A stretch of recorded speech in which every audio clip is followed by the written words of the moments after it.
Hello technician ভাইরা, আসসালামু আলাইকুম। আশা করি টেকনিশিয়ান ভাইরা ভালো আছেন। আপনাদের তো আল্লাহর রহমতে আমি ভালো আছি। তো আপনাদের মাঝে কয়েকদিন পর একটি নতুন ভিডিও নিয়ে উপস্থিত হচ্ছি। এই মুহূর্তে আমার হাতে একটি সেট আছে, স্যামসাং কোম্পানির একটি টাচ ফোন। ফোনটির মডেল হচ্ছে A260g। এই সেটের প্রবলেম হচ্ছিল, টেকনিশিয়ান ভাইরা সেটটি অটোমেটিকভাবে বন্ধ হয়ে গেছিল, আর চার্জও নেয় না এবং পাওয়ার প্রেস করলে কোনো রেসপন্সও নাই।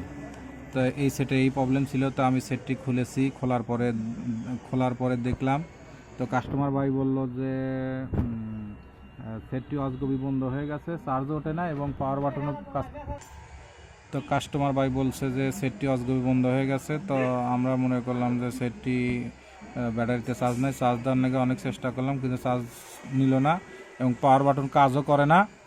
তো এই মুহূর্তে আমরা সেটটি খুলে ফেলছি। খোলার পরে দেখলাম যে আমাদের সেটটি ছিল অটো 3% শর্ট। তো সেটটি প্রবলেম ছিল অটো 3% শর্ট। তো এই অটো 3% শর্ট অটো 3% শর্টকে বলে হচ্ছে হাফ শর্ট। তো হচ্ছে অটো 3% শর্ট। তো ওই সেটটি পাওয়ার বাটন প্রেস হয় না, মানে পাওয়ার বাটন প্রেস করলে পাওয়ার বাটন শো করে না এবং পাওয়ার বাটন করলে কোনো কিছু হয় না। তো আমি পাওয়ার বাটন এখানে পাওয়ার সাপ্লাই কেবল দিয়ে আমি চেক করে দেখার পরে এখানে শুধু অটো 3% শর্ট হয়, অটো 2% 3%। তো এভাবে পাওয়ার বাটন প্রেস করলে আমাদের সেটটি কোনো পাওয়ার বাটন শো করে না। তো এইটাই প্রবলেম ছিল। তো আমি চেষ্টা করলাম যে হাফ শর্ট আমি এই যে শর্ট কিলার দিয়ে বের করব। তো আমি শর্ট কিলার দাও, আমার শর্টটি বের হলো না এবং আমি পাওয়ার সাপ্লাই দেওয়ার চেষ্টা করার পরে ভোল্টেজ বাড়িয়ে দিয়ে আমি করার পরে কোনো জায়গায় আমার মাদারবোর্ড গরম হয় না, কোনো কিছু সমস্যা নাই। তো আমি যে শর্ট কিলার দিয়ে ধরেছিলাম, ধরার পরে হালকা থিনার দিয়েছিলাম, দেওয়ার পরে আমি দুটি তার প্লাসে প্লাস মাইনাসে মাইনাস ধরেছিলাম। তো শর্ট কিলার তারপরেও আমার মাদারবোর্ডের কোনো একটা পার্টস গরম হয় না।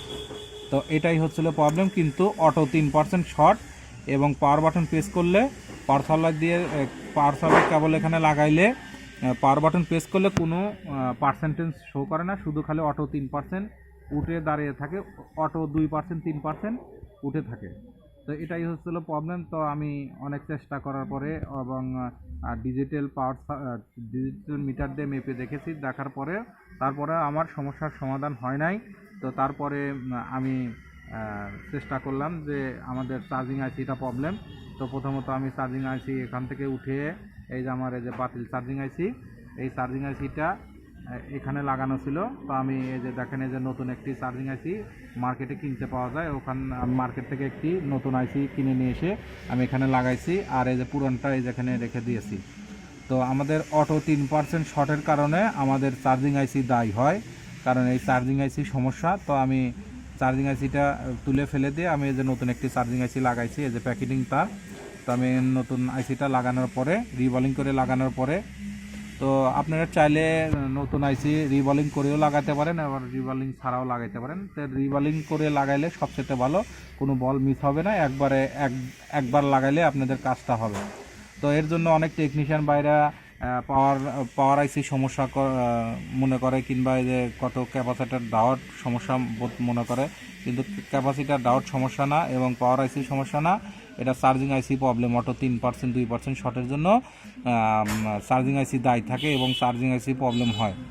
তো এখানে একটা কাজটা লক্ষ্য করবেন, যখন আপনি অটো 3% পাওয়ার সাপ্লাই দিয়ে চেক করার পরে দেখবেন যে auto 3% short, power button press করলেও কোনো কাজ করে না, পাওয়ার বাটন শো করে না, তখন চার্জেও শো করে না, কোনো কিছু করে না, তখন এই চার্জিং আইসিটা তুলে ফেলে দিবেন।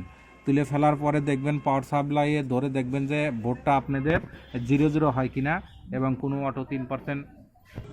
তো এই আইসিটা তুলে ফেলার পরে যদি 3% আপনার অটো 3% যদি 0 হয়ে যায় এবং পাওয়ার সাপ্লাই ধরার সাথে সাথে দেখবেন যে অটো 3% শর্ট নাই, তাহলে আপনারা চার্জিং আইসি লাগাইলে আপনাদের সেটটি কমপ্লিট হয়ে যাবে এবং সেটটি আলহামদুলিল্লাহ চালু হবে।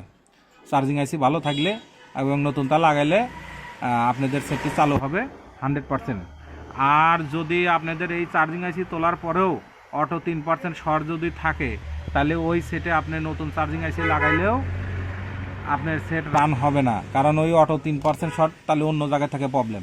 তো আশা করি টেকনিশিয়ান ভাইরা বুঝতে পারছেন যে আসলে আমি আপনাদের আজকে কী কাজটা বুঝাইলাম।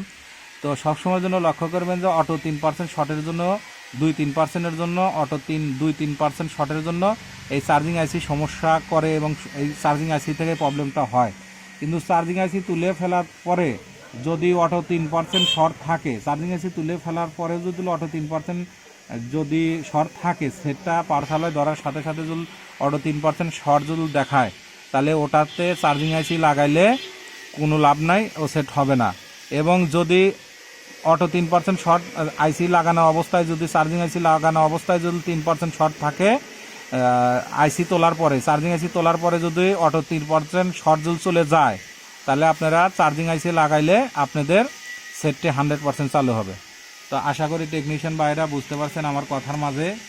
তো আজকের মতো ভিডিও এখানে শেষ। আসসালামু আলাইকুম। আর আপনাদেরকে দেখাচ্ছি যে দেখেন এই যে আমাদের সেটটি।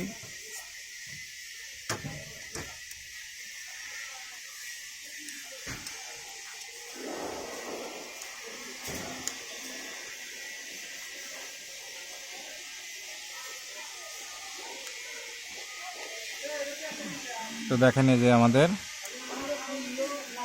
এই যে এখন চার্জিং লাইনটা, কারণ যেহেতু সেটটি অটো 3% শর্ট আছিল, এই কারণে সেটে চার্জ নাও থাকতে পারে। তো দেখি, দেখেন আসলে আমাদের মনে হয় চার্জ নাই। তো এই দেখেন আমাদের 1%, কারণ আমাদের অটো 3% শর্ট ছিল, এই জন্য চার্জ খেয়ে ফেলেছিল। তা আশা করি টেকনিশিয়ান ভাইরা এইভাবে কাজগুলো করবেন, কারণ অটো 3% শর্ট আইসি তোলার পরে, চার্জিং আইসি তোলার পরে যদি না যায়, তাহলে চার্জিং আইসি লাগালে কাম হবে না। কিন্তু চার্জিং আইসি তুলে ফেলে দেওয়ার পরে যদি অটো 3% রিডিং চলে যায়, তাহলে চার্জিং আইসি লাগালে কমপ্লিট হবে। তাই দেখেন এই যে আমাদের চার্জ উঠতেছে।